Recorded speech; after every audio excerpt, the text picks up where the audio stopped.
I'd like to take all your questions about the Ole Miss game and the Arkansas game, please. Let's do that. Fire away. With the Vanderbilt game. Nice. Nice. The animus between me and the media is brutal. Obviously, they're a really good defensive team. Yeah. Did they like speed you up offensively? It looked Yeah. like at the beginning maybe everybody was like moving maybe a little tick faster. Well, listen, you can count the number of things that went wrong in that game, but a lot of credit goes to them. They started they lost Duke Miles, and they started a bigger lineup, and it had an effect on us in a number of ways. One was because we certainly got crushed in the physicality game that night. Two, because it allowed them to switch more comfortably and manage issues. And I think we sped ourselves up.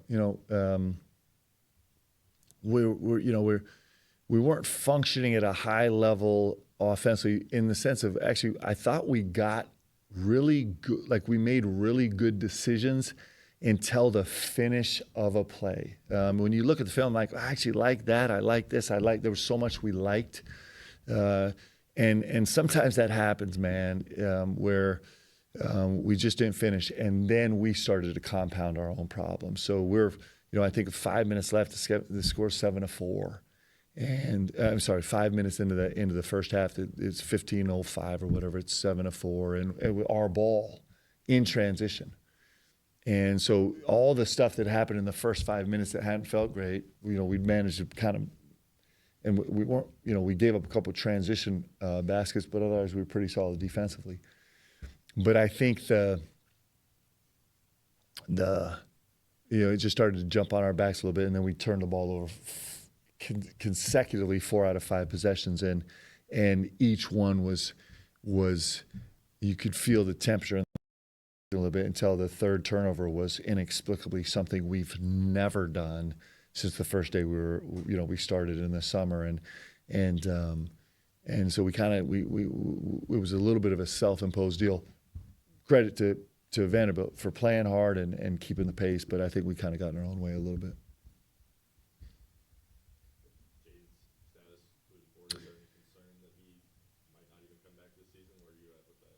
Well, he's still dealing with a little bit of swelling in his knee, and so we're trying to make sure that we get to a great kickoff point, and I wish I could predict how that's going to work. So we don't know. We actually don't know. Has he been practicing at all? Right now he's on full shutdown in terms of his on-court work. We're doing everything we can with the performance team. One of the things that's just in the immediate moment challenge is that every day he misses, he loses some of the strength that they work so hard to develop, the knee protective strength, right? And so, it's a little bit of a complicated bag, but I know his health long term is going to be excellent. It's just in the immediate future we're trying to figure that out. He will not play Saturday at Arkansas unless he gets better. How about that? With the physicality, one, you mentioned, I think last night in the radio show, kind of in the backcourt. I think people know what to look for physicality at the 4 and 5 positions. Yep. What do you look for kind of at the 1 and 2s? Yeah. Obviously, you can't just hand check everybody and push people off their spots. Well, I'll give you an example. So, Vanderbilt had a real physicality in terms of catching moves with their chest, where we were in penetration and we got stood up really well. They did a nice job with that. There's so much physicality at the rim. The film right now of jersey grabs. 13 was really good. Grabbed Malachi's, had a whole fist of Malachi's jersey, almost pulled the jersey off on one possession. So there's that type of physicality. Yella, hands up in the air, got called for a defensive rebounding foul and a face guard where he got driven all the way through the baseline. He's like, man, I'm getting manhandled and I'm getting called for the foul, but it's really a first hit thing. And we've actually been great with our physicality in moments. We were poor in this Vanderbilt game, and sometimes that happens because It's interesting when your mind gets sped up and you get lost kind of in your emotions. Sometimes you're not making any decisions, and so I think it was a credit to Vanderbilt. It was a little bit on us, and certainly something that's important in the SEC. Man, this is a physical league, and you got to bring it every single night. With Malachi there, how difficult is it for a freshman to do that consistently, to be physical consistently, especially when he was playing as a 7-footer against a bunch of 6'3" centers in Kentucky? I think it's a challenge for every player all the time, and certainly being a young guy carrying as much load as he's carrying right now for our team. I think it's a lot too, just with everything going on. But also Malachi's got big shoulders. He's highly intelligent, incredibly competitive. He can do it, and so it was we talked about it this morning, and the SEC is a good league, and we won 5 out of 6, and certainly our last performance wasn't great, but what Malachi is doing and his impact on this game is really special, and it'll continue to be. You're going to play one of the best teams in the SEC on Saturday. Yeah. It's really hard to not notice what Darius Acup's done. Yeah. Scoring at all 3 levels, scoring at such a high volume. Like, what does he pose as a defensive challenge to you guys, and how do you go about game planning against that kind of a volume shooter and scorer like that? Yeah, well, it's we're talking about his shooting and scoring, but it's his 9-0 is what's really impressive, and the way he's getting it. So, and that's a place where he's grown through the course of the season. But you watch the film, and you have those point guards that are able to spray the ball everywhere. So he's making hook passes all the way through defenders to the weak side corner when you're trying to tag rotation. He's making the snap kind of over his shoulder. He's throwing lobs. Like, his physicality and his scoring certainly are elite, and they have been for a long time. But what's been really impressive is his ability to make plays for his teammates. It's that's been a pretty incredible progression to watching him. And there are very few players at the college level that can do it like he's doing it right now. And that makes things really hard. It's hard to load up on him. It's hard to really have huge tag help. Arkansas is so long at the rim because he's so capable of making pinpoint passes anywhere on the floor at any time, and he's making their offense work great. And just coming off the defensive performance that you guys had at Vanderbilt, was there anything, I guess, salvageable from that that you can apply against Acup and against Arkansas? Yeah, listen, I mean, minus the last 4 minutes and minus transition, and the transition was breakdown in headspace more than it was breakdown in anything fundamental. It was just, which is so frustrating because it was out of character for us. We've been such an elite transition team, and this was just an effort transition issue. It was a distraction transition more than it was anything else. But otherwise, we had a decent defensive game. Their bigs were 4 for 8 from the 3-point line, which was something that we had kind of baked into the cake. And if you take away the transition, we probably, in the last 4 minutes, we probably had a defensive game to win. We just were a disaster offensively. So I think we feel confident about our ability to guard, and I think we continue to make progress there. We just can't have major niche breakdowns that hurts us. Mark, speaking of headspace, obviously there was a lot of emotion going into this Arkansas game last year, and maybe not as much, but still some. So how do you manage this emotion and the consistency that you want from the team? Listen, we're on the emotional roller coaster. It's just what this year is for us right now. So I think every game is so emotionally charged for us. This is certainly, and every game is so big, and this one is for all the reasons. It's all the right reasons, and that it is. So it just is, our job is, and what we didn't do well at Vandy is, there were a bunch of things that jumped on our back, and we couldn't kind of keep our focus in the moment. And so we ended up having these weird, anomalous things, like a guy who's never taken a ball out of bounds on the side, all of a sudden taken out of bounds, and all of us looking around be like, what is happening out here, right? You have moments like that. And so the challenge for us, is as well as for every single team, is, can you just be focused on right now? Can you drown out all the noise, drown out the play that just happened, the play that could be about to happen, and just be currently in this one? And when we do that, we're really good. And so that'll be our job. Is that something at practice you all work on, like how to drown out the noise, or is that just Yeah, we're trying crazy stuff in practice right now, trying to shore up some things. We're gonna have a different format to practice than we ever have before, just because we're trying to address our current needs right now. Mark, I was going to ask, I mean, obviously, Denzel had a standout game against Louisville, but it really seems like this month, especially starting Mississippi State, has been consistently good to great. What have you liked the most that you've seen out of him today? From DA, Yeah. well, DA's his ball screen numbers are ridiculous right now. He's like a 1.15 points per possession as a ball screen ball handler. That's crazy, and it's on high volume. His ability to score the ball has been great. I think he's had some really special moments defensively. You know, he's got a pretty unique skill about his choice through traffic, like the routes he takes. He can be really good. I think he's trying to emerge. His voice is trying to emerge a little bit, but he's had a terrific month for us. Is he thinking the game better as he gets more comfortable in that point guard spot when you see him kind of come around those ball screens and kind of see he knows what he's doing and Yeah. maybe others don't? Yeah, he is. He's definitely taken major jumps in just his comfort level with how he's playing. Are you able to give us a peek behind the curtain of what the new practice changes are like?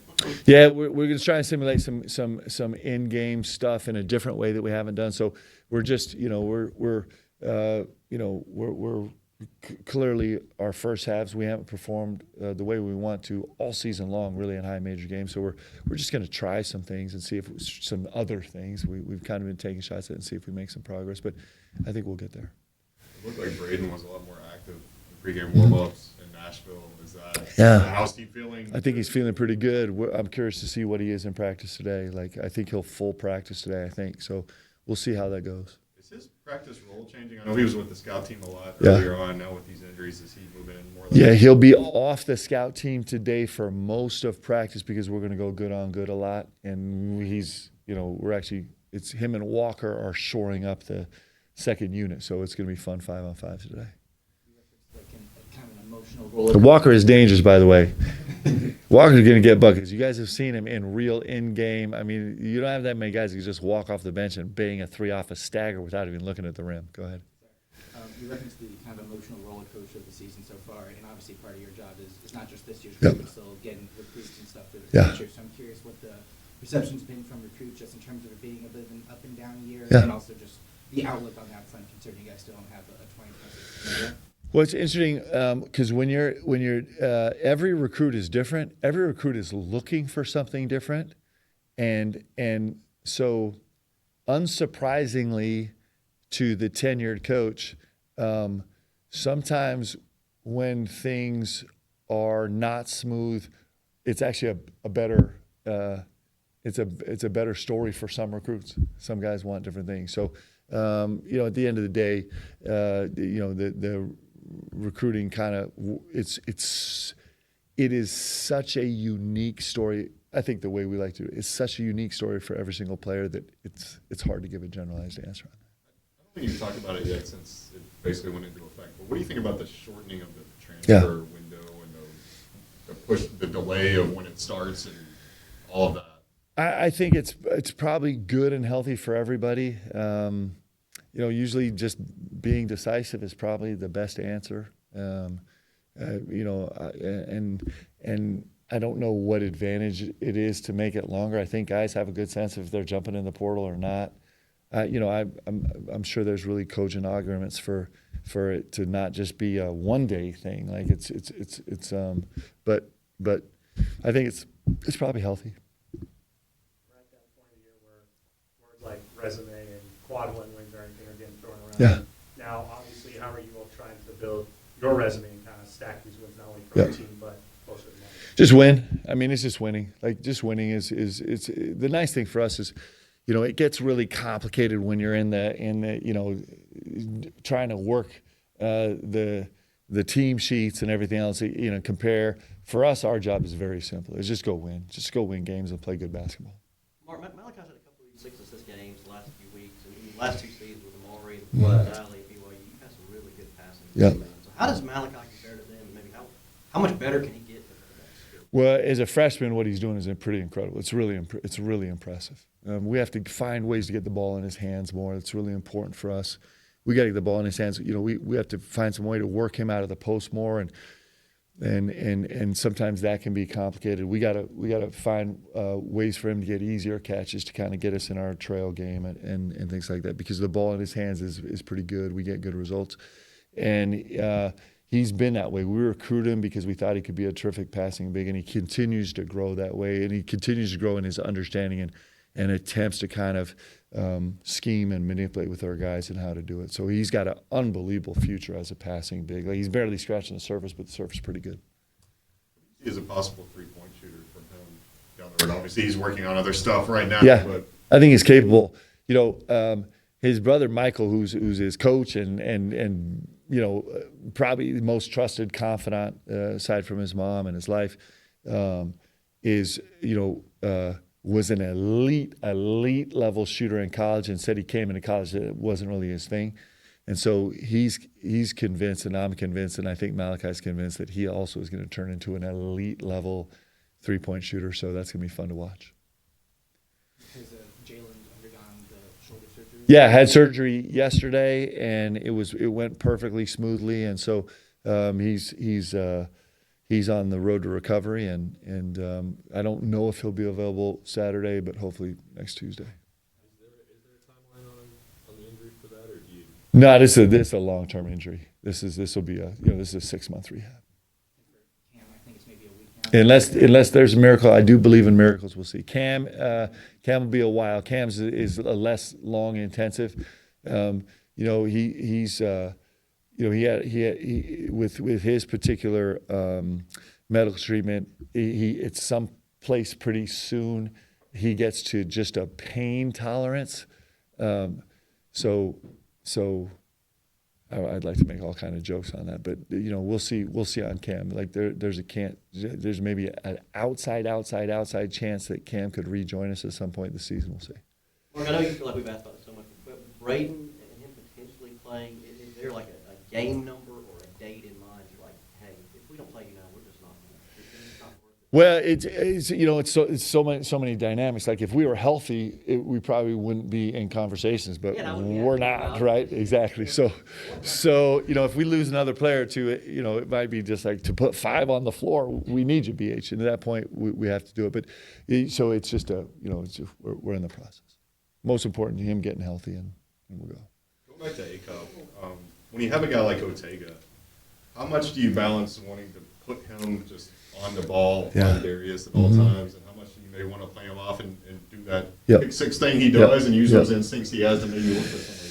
With a guy like Acuff, you have to have plan A, B, and C. You just have to. Like, if you give him a steady look the whole game, it gets hard. And so it's interesting because sometimes, and the way you use your resources, you know, the way you use your these talented players is sometimes you could almost put your weakest defender on Acuff, saying that we're always going to be like to the ball really, really hard. Even in the open floor, go to the ball. Sometimes you put your most dominant defender on him and say, hey, we're going to handle some stuff by ourselves, and then everything in between. And so it'll be a mixture of all of those things, just like every other team is trying to do to handle him. Every place in the league's tough. Bud Walton, a lot of people say is up there with Rupp. Listen, it's a great gym, great environment. I haven't been back there as a coach, but I have really just incredible memories of playing there as a player. The experiences before the game, after the game, during warm-ups of the game, I could chronicle all kind of stuff. So, you know, when I was playing, Arkansas was really good also. So, it'll be fun to be down there. Mark, ACUP aside, what impressed you about the rest of Arkansas' roster team? Well, I think they're making a lot of sense with each other right now. Their team is making a lot of sense together. I think they're getting great effort from guys. They're really playing 8 guys, and they found a way to fit the pieces together pretty good. I think their 2 5s, the 2 transfer 5s, has found a way to kind of fit in and impact the game. I think Brazil is playing at a really high level, and you know, and their young freshmen have really come along. Like. And so they're playing exactly the way you'd expect them to. Good team. Thanks, everybody. Thanks, guys.